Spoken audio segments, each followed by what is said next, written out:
بسم اللہ الرحمن الرحیم۔ السلام علیکم ورحمۃ اللہ وبرکاتہ۔ میں ہوں اقبال سحر اور آپ دیکھ رہے ہیں ریئل نیوز ورلڈ۔ ناظرین، افغانستان میں طالبان فورسز کی مسلح باغیوں کے خلاف کارروائی میں 9 مسلح باغی ہلاک جبکہ 4 زخمی۔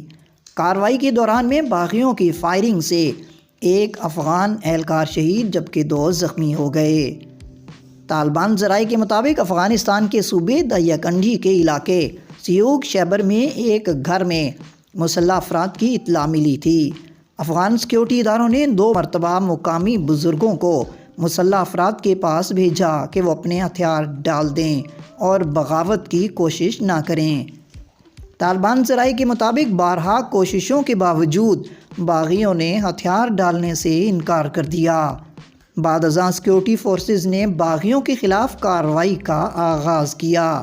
جیسے ہی سیکیورٹی فورسز کے اہلکار باغیوں کے ٹھکانے کے قریب پہنچے تو اندر سے فائرنگ کا سلسلہ شروع ہو گیا، جس کے نتیجے میں ایک سیکیورٹی اہلکار شہید جبکہ 2 زخمی ہو گئے۔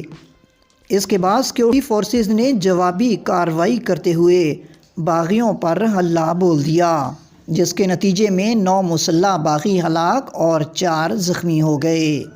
افغان وزارت داخلہ کے ترجمان عبدالنافع ٹھکور نے میڈیا سے گفتگو کرتے ہوئے کہا کہ ہلاک ہونے والے تمام افراد مسلح تھے۔ وزارت داخلہ کے ترجمان کا مزید کہنا تھا کہ عورتوں اور بچوں کو مارے جانے کی اطلاعات غلط ہیں۔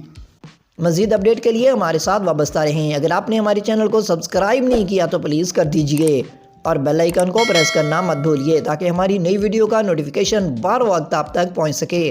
کامنٹ باکس میں اپنے خوبصورت خیالات کا اظہار کیجیے۔ اسلام زندہ باد، پاکستان پائندہ باد۔